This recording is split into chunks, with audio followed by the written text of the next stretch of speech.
అండి. చింత పిక్కలాట చాలా రోజులకి చూద్దాం ఎంతవరకు క్యాచ్ చేస్తాను. ఒకటి 4 తీయలేకపోతున్నాను. Okay, success. పోతుంది, వచ్చింది. అయితే ఈరోజు ఎంటర్టైన్మెంట్. ఓకే, దీంతోపాటు పిల్లలు ఒక అబ్బాయి అంట, ఒక చిన్న కథ. ఒక అబ్బాయి అంట గాలిపగడ అంటారు కదా, గాలిపగడ అంటే ఇది గాలిపటం అట ఎగరేస్తుండారంట.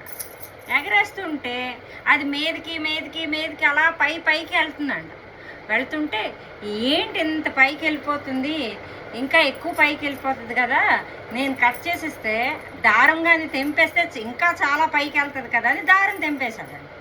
తెంపేస్తే అది ఎక్కడ కిందకి వెళ్ళింది, పూర్తిగా కిందకి పడిపోయింది.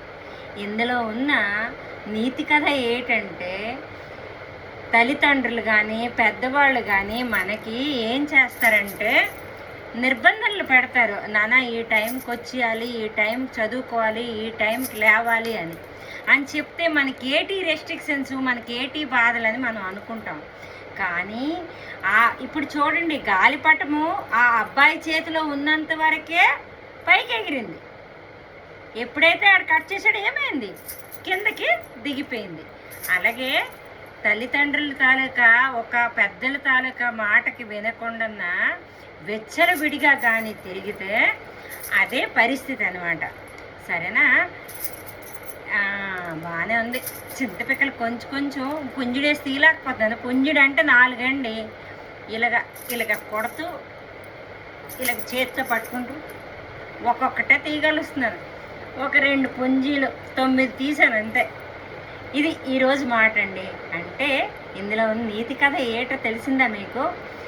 పిల్లలు కదా పెద్దవాళ్ళు చెప్పి ఒక క్రమశిక్షణగా ఒక పద్ధతి ప్రకారంగా ఉన్నన్ని రోజులే బాగుంటుంది.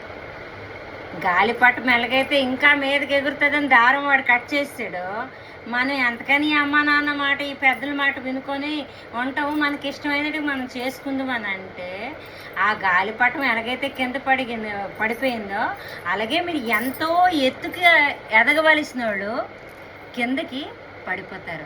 తస్మై జాగ్రత్త. ఏ పెద్దవాళ్ళు కూడా పిల్లలకి చెడ్డ గురించి చెప్పరు, మంచి గురించి చెప్తారు. చూసారా అండి? ఏ ఫ్రెండ్ కావాలటండి, మనకి మనమే మంచి స్నేహితులమే కాదా? ఇప్పుడు చూడండి, ఇప్పుడు ఈ టైం అప్పుడు పిలిస్తే ఎవరు వస్తారట? ఎవరు రారు. ఎవరి పనులు వాళ్ళకుంటాయి కదా. ఉగాది సెలబ్రేషన్స్ ఎంటర్టైన్మెంట్తో పాటు మీకు స్టోరీ చెప్పిన దాంతో పాటు అన్నీ అయిపోతాయి. చెప్పిన విషయాల్లో ఏమన్నా తప్పులుంటే మన్నించండి. ఇంతటితో సెలవు తీసుకున్నాను. అందరికీ మరోసారి మన తెలుగు నూతన సంవత్సరం శుభాకాంక్షలు. దాంతోపాటు ఈరోజు అభ్యంగన స్నానం గురించి చెప్పాలనుకున్నా. అభ్యంగన స్నానం అంటే ఏమీ లేదండి, నలుగు పిండితో స్నానం చేసి కుంకుడికాయ పూలతో తలకు రుద్దుకుంటే అభ్యంగన స్నానం అంట. ఆయుష్ అనేది పెరుగుతుందంట. ఎలాగోని పెరుగుతుంది. షాంపూలు గట్ట పెట్టుకుంటే కెమికల్స్ ఉంటాయి కాబట్టి, ఇంకా నలుగు బదులుగా సబ్బు, అది కూడా కెమికల్స్, ఇవన్నీ బేస్డే. ఆరోగ్యపరమైన స్నానం చేస్తే ఎలాగోని మనకు ఆరోగ్యం పెరుగుతుంది కదా. అభ్యంగన స్నానం మాత్రం ఈరోజు నేను నలుగు పిండి కుంకుడికాయతో చేశాను. అది మాత్రం చేశాను. ఇంతటితో సెలవు తీసుకున్నాను. నమస్కారం అండి.